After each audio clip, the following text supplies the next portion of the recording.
Good afternoon. Welcome to our Midday Mull for Wednesday, the 12th of August. Continuing to read through the book of Ruth, chapter 2 begins.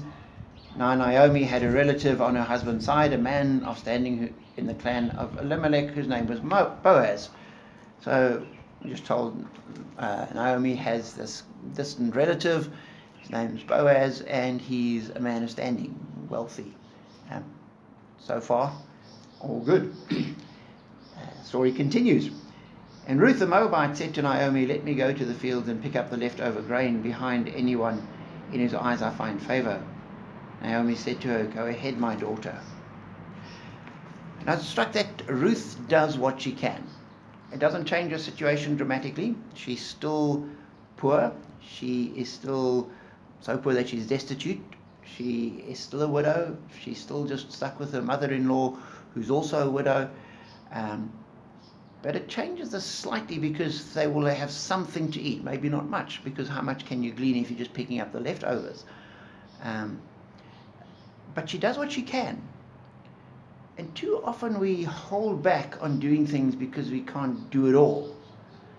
And instead we need to just get on and do the little we can, knowing that that little will make a difference.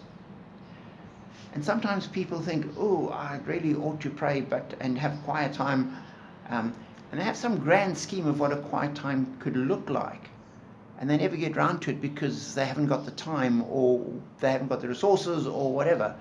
Then you need to just do what you can, because after all, you want to pray for half an hour a day. You're not going to get that right, so pray for 5 minutes or even 2 minutes.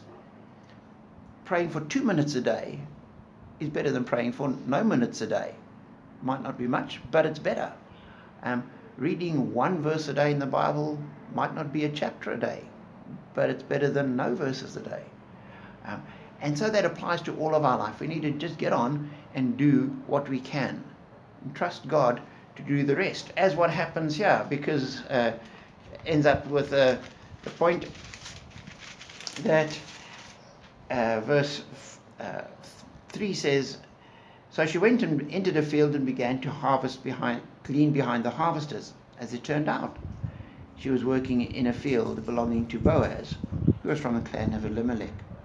As it turned out. Nothing just turns out. We know that God is behind it all. And these coincidences that as it turns out, no, that's how God works. Sometimes God might do a massive, dramatic, miraculous event. Usually it's those little things that, as it turns out, are part of his plan. So today, do what you can. Might not be all that you want to do. Do it anyway. Do what you can, and know that it will turn out that God uses it. Be blessed.